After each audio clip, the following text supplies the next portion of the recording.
Conover here, coming to you from the middle of the rainforest in New Zealand. Woohoo! I'm here in New Zealand for only 5 days, working on a partnership with American Airlines.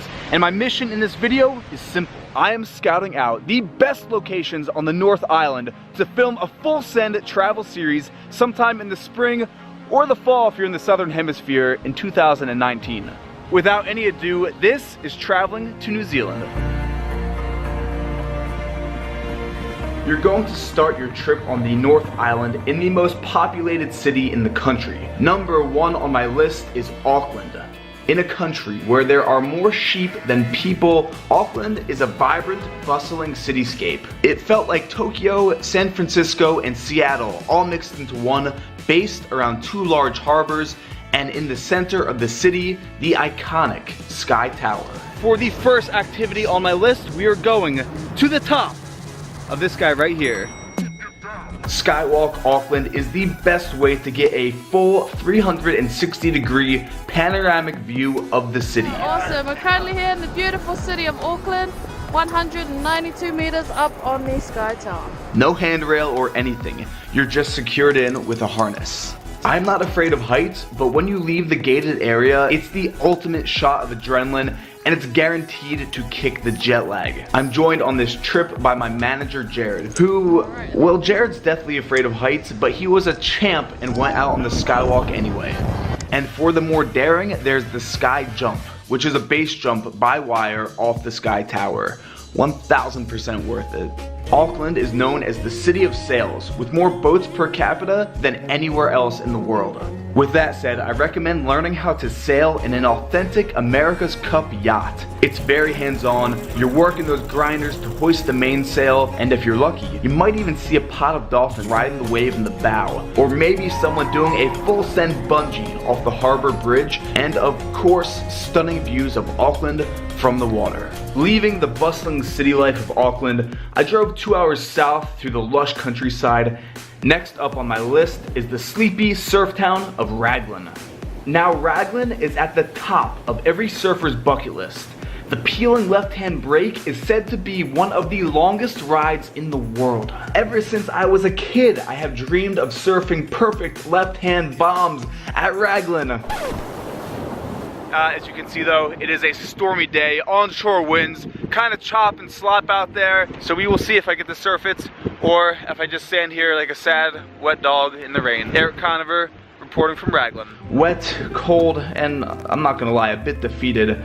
I did not get to surf Raglan. On a positive note, I stayed at this eco-friendly resort called Soulscape. The place had an on-site kitchen with fresh produce from the garden on location. The most interesting part were the accommodations, consisting of old train carts refurbished as rooms, and they had these dwellings that they called earth domes.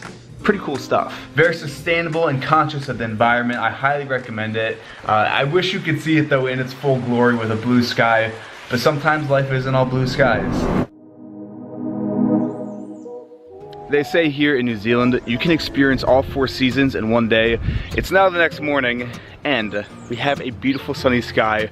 The rain has stopped, the wind has kind of died down. Pause that, you know how I said 4 seasons in one day? Welcome to New Zealand. A short 15-minute drive from Raglan through the lush rainforest brings us to the next location on my list, Bridal Veil Falls. The spectacular 55-meter plunge waterfall is only a short 10-minute hike from the road through the bush lined with silver ferns all over the forest floor. The falls have multiple vantage points, one at the very top and the other at the bottom of the falls. First impressions, I didn't realize how lush the rainforest was here in New Zealand. It really reminds me of Kilimanjaro. Earlier this year, I was in Tanzania and the base of Kilimanjaro is a rainforest. It's very similar to that. I highly recommend this short trip from Raglan for some relaxation in nature and of course, that iconic Instagram shot. What is any trip to New Zealand without visiting the Shire? Next on my list is the Hobbit movie set.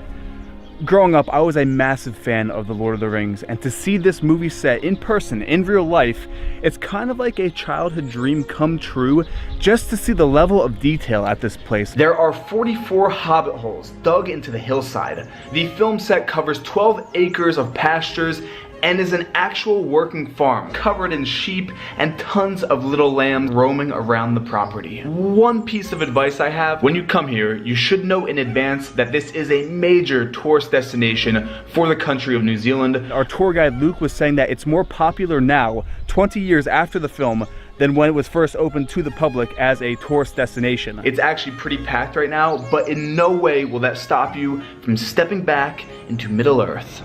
So New Zealand is a geothermal wonderland and has a spectacular showcase of colorful and unique geothermal attractions sculpted by thousands of years of volcanic activity. I recommend checking out Waiotapu. I have never seen anything like this in nature. They don't add any coloring to this. There's nothing artificial about this. That color you are actually seeing is how it is in nature. It looks like a radioactive dump site, but the neon water gets its color from the deposits of sulfur that rise to the surface and float on top. The main attraction at Waiotapu is the champagne pool. It is about 74 degrees Celsius, and it's said that it goes down to the Earth's crust. The reason for the crazy colors is from the minerals, which are gold, silver, and arsenic, and a little bit of mercury. Not that I'm any geologist or anything. All this information is actually on the nice pamphlet that they give you when you walk in here, but it sounds a lot better when I read it off to you. After Waiotapu, head on over to Hell's Gate. That is right, Hell's Gate, which is Rotorua's most active geothermal area with erupting waters, pools of boiling mud, the largest hot waterfall in the southern hemisphere, and of course, the mud volcano. Could you imagine being the first human to be walking through the bush, then all of a sudden you come across this? For over 700 years, the Maori people have regarded Hell's Gate as a place of healing. So I came here to take a geothermal mud bath to cleanse my sins. This is mineral-enriched geothermal mud. You see this, Jared? Get a close-up of that. Very fine. It's like a silt almost. You can see it on my hands. It kind of smells sulfury. This is where the geothermal water is pumped in to these man-made pools. The mud is collected from Sulphur Lake and then is transported into these metal holding containers where it's then heated up by the water. The mud is just fun to play with. I mean, it is such a fine texture. It's almost like a stress ball. You keep this on for 20 minutes and I can already feel after the first 5 minutes that the mud kind of just relaxes you. I highly recommend, if you are in Rotorua, come to Hell's Gate, take a nice long mud bath, kick back, and just enjoy the best that New Zealand has to offer. The absolute, undisputed highlight of this location scouting trip was whitewater rafting. So the world is a very small place. I learned how to whitewater kayak 2 years ago in Voss, Norway, from a guy named Jamie Sutton. And by some crazy serendipity, his brother, former world champion and madman Sam Sutton, owner of Rotorua Rafting, took Jared and I out for one hell of an adventure. We sent it down the highest commercially rafted waterfall in the world. So this is 21 feet. So yeah, the highest commercial rafted waterfall in the world. We're about to check it out. Probably go upside down, see some fish. Are you ready? Yeah! You ready? Yeah! Yeah! And get down!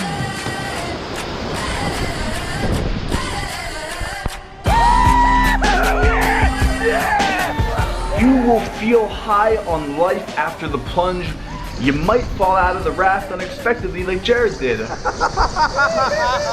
do this. Sam is telling us we're gonna now swim through the next rapid. Yeah, we're gonna swim a waterfall here. Watch the boys get a little bit of downtime and basically just get to watch the fear in their eyes. So I'll give you a whistle when I'm ready. Here we go. And now, this is perfectly safe. I have a life vest on. I have a helmet. I'm protected. But out of all the incredible locations in this video, rafting the falls is the absolute must. And just like that, our scouting trip is over. If you want to see a full send, I'm talking 3-4 weeks in New Zealand, comment down below more New Zealand. If you're new to the channel, make sure to subscribe for more high quality travel content. And with that, I will see you in the next video. Yo!